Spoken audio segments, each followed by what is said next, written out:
মাকে যখন দেখতে যেতাম, প্রত্যেক দিন এই জগন্নাথের মন্দিরটা আমি দর্শন করতে করতেই যেতাম। তো কোনোদিনও ভালোভাবে ভিডিও নেওয়া হয়নি, কারণ ওই সময় গাড়িটা এমনভাবেই যায়, ভালোভাবে ভিডিও নেওয়া যায় না। তো সেদিনকে অনেক চেষ্টা করে জগন্নাথ দেবের দর্শনটা ভালো মতন পেয়েছিলাম গাড়ির মধ্যে থেকে। তো প্রত্যেক দিন মানে গোটা একটা সপ্তাহ আমি ভগবান জগন্নাথ দেবের দর্শন করে তারপর মায়ের সাথে দেখা করতে গেছি। মঙ্গলবার মা ভর্তি হয়েছিল, আর আজকে মঙ্গলবার মাকে ছেড়ে দেবে। এই একটা সপ্তাহ যে আমার ওপর দিয়ে কী ঝড় গেছে, কীভাবে যে আমি সব কিছু হ্যান্ডেল করেছি আমি নিজেও জানি না। মানে এই সপ্তাহটা যেন আমার জীবনে সবথেকে দুর্বিষহ একটা অধ্যায় ছিল। তো কী করব না কিছু বুঝতে পারিনি। সত্যি ভগবান কাউকে একা করে দেয় না, সেই জন্য আমার সঙ্গেও আমার এমন একজন ছিল যে সে সত্যি আমাকে সাপোর্ট করে গেছে। তো যাচ্ছি এখন মাকে আনতে, ওই 1.5-2 ঘন্টা লাগবে, ওলাই করে যাবো, মাকে নিয়ে আসবো। তারপরে মাকে নিয়ে এসে মাকে তো যত্ন করতে হবে, মাকে ভালো করে রাখতে হবে, অনেক নিয়ম আছে, অনেক কিছু আছে, সব কিছু দেখে। তো যাই এখন মাকে নিয়ে আসি। যে পথ দিয়ে মাকে দিয়ে এসেছি সেই পথ দিয়ে মাকে আনতে যাচ্ছি। তো সবাই প্রার্থনা করবেন মাকে যেন আমি ভালো করে রাখতে পারি। এখন যাচ্ছি মাকে আনতে।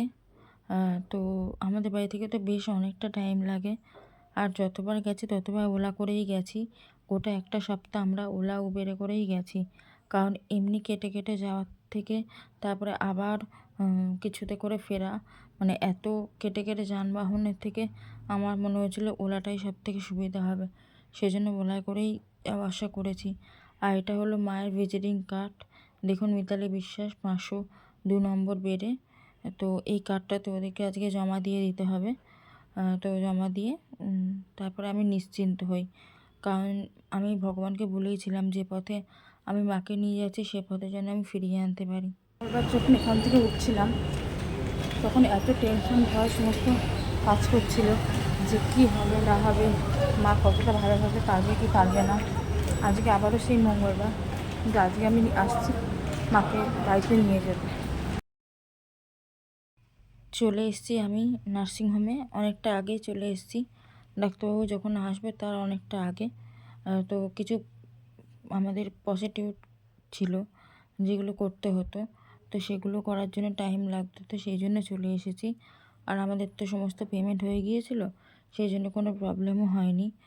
তো কিছু জায়গায় সই করা, তারপর ওষুধপত্র বুঝিয়ে নেওয়া, তারপরে মার ড্রেস চেঞ্জ করে দেওয়া, সব কিছু মিলিয়েই 2.5-3 ঘন্টা মতন লেগেছে। তো আমাদেরকে বলেছিল আপনারা সেকেন্ড হাফে আসবেন, কিন্তু না, আমরা ফার্স্ট হাফেই চলে এসেছি। তো নার্সিংহোমটা কিছুটা আপনাদের সাথে শেয়ার করছি। নার্সিংহোমটা না আমি যতটা বাইরে থেকে ভেবেছিলাম তার থেকে অনেক অনেক ভালো। এইগুলো যে দেখতে পাচ্ছেন এগুলো সমস্ত কেবিন, এগুলো সবই কেবিন ছিল। আমি মাকে বলেছিলাম কেবিনে থাকতে, মা বললো না আমি কেবিনে থাকবো না। আর এইখান থেকে এই যে এটা লিফট, তা লিফট থেকে সোজা চলে গেলে এদিকে ডান হাতে পড়বে আইসিইউ। আইসিইউ ডান হাতে পড়বে। এই আইসিইউতে মা কিন্তু 1.5 দিন মতন ছিল অপারেশনের পরে। আর তারপরে ওই বিষ্ণুদেবের মন্দিরটা পড়বে। আর এইদিকে গেলে কিন্তু এমনি নর্মাল বেড, জেনারেল বেড সব আছে। আর বিষ্ণু মন্দিরটা এত সুন্দর যে মানে ওখানে গেলে ওখানেই আমি দাঁড়িয়ে থাকতাম, এত ভালো লাগতো। আর এই যে এখানে হলো যাদের স্বাস্থ্যসাথী কার্ড আছে তাদের জন্য এটা স্বাস্থ্যসাথী ডিপার্টমেন্টের থেকে রেখেছে। জলের ব্যবস্থা সব কিছু ভীষণ সুন্দর। আমি বুঝতে পারিনি যে এতটা ভালো। আমি ভেবেছিলাম হয়তো হসপিটালের মতো হবে, বাট পুরোপুরি এটা নার্সিংহোম, কোনো দিক থেকে হসপিটাল নয়। তো সেই ভিজিটিং কার্ডটা নিয়ে বসে আছি, এবার এদেরকে এটা দিয়ে দিতে হবে মনে করে। আর এত বৃষ্টি হচ্ছে কি বলবো, মানে বেরোতেও পারছি না, কিছু না। এদিকে মাকে রেডি করে দিয়েছে, এই যে মা শুয়ে রয়েছে, মার নাকেটাকে সমস্ত খুলে দিয়েছে।